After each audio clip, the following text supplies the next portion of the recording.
नमस्कार। जेपीएससी की तैयारी में जुटे सभी होनहार एस्पिरेंट्स का निहारिका स्वर्णिम के इस खास मैराथन सेशन में बहुत-बहुत स्वागत है। तो आज हम सब मिलकर झारखंड के करंट अफेयर्स पर एक मजबूत पकड़ बनाने वाले हैं।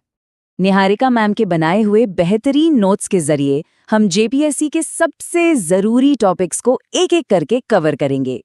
ये रहा हमारा आज का पूरा रोड मैप।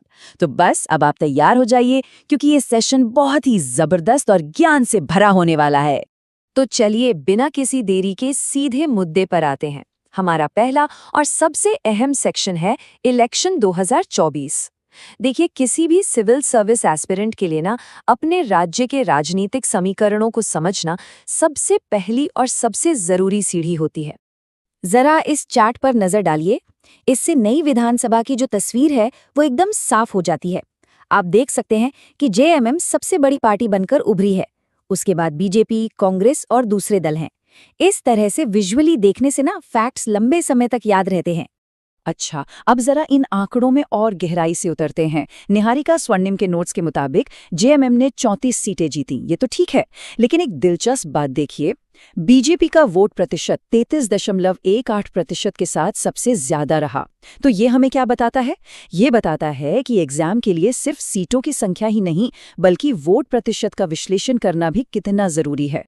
और ये वो पॉइंट्स हैं जो प्रीलिम्स में सीधे सीधे सवाल बन सकते हैं, जैसे कि शपथ ग्रहण की तारीख क्या थी, नए मुख्यमंत्री का नाम, और हाँ, खासकर ये वाला फैक्ट कि इस बार रिकॉर्ड 12 महिला विधायक चुनी गई हैं। ये अब तक की सबसे ज्यादा संख्या है। इसको तो जरूर याद रखिएगा। ठीक है, तो राजनीति की बात हो गई। अब जरा अर्थव्यवस्था की ओर चलते हैं। हमारा अगला टॉपिक है बजट 2025-26। एक बात बताऊं, बजट के जो आंकड़े होते हैं ना, वो एग्जामिनर्स के पसंदीदा सवालों में से एक होते हैं। तो आइए इन नंबर्स को जरा ध्यान से समझते हैं। ये जो नंबर स्क्रीन पर है ना, इसे अपने दिमाग में बिल्कुल बिठा लीजिए। 1,45,400 करोड़ रुपए। पता है, ये पिछले साल के मुकाबले 13% की एक बड़ी छलांग है। इससे पता चलता है कि सरकार का फोकस विकास पर कितना ज्यादा है। बहुत ही जरूरी आंकड़ा है ये। यहाँ बजट को 2 हिस्सों में बांटा गया है, रेवेन्यू और कैपिटल एक्सपेंडिचर। अब इसे आसान भाषा में समझिए। रेवेन्यू एक्सपेंडिचर होता है घर के रोजमर्रा के खर्च जैसा, और कैपिटल एक्सपेंडिचर होता है घर बनाने या कोई बड़ी संपत्ति खरीदने जैसा।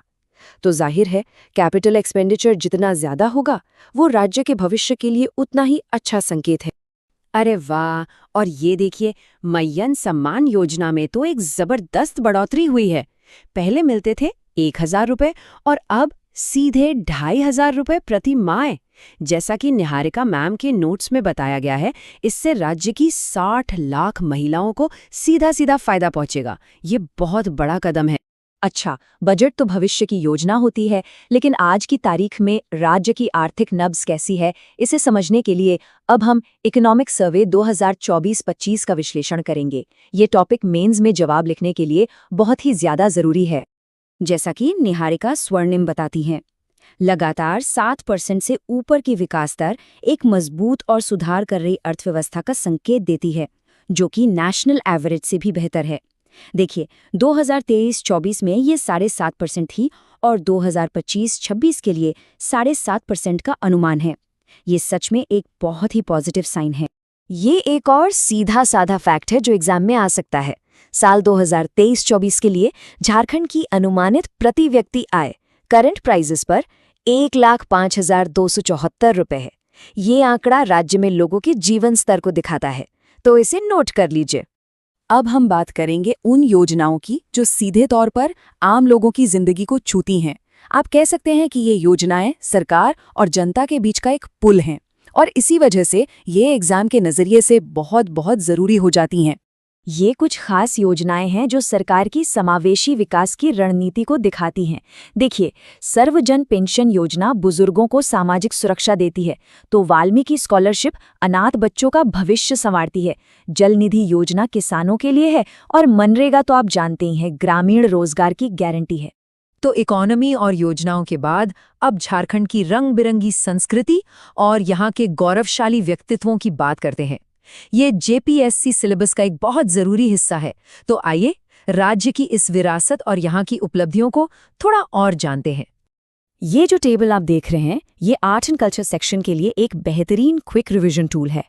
जैसे पैकी, ये पुरुषों का एक मार्शल डांस है, जबकि झूमेर एक फसल कटाई का नृत्य है।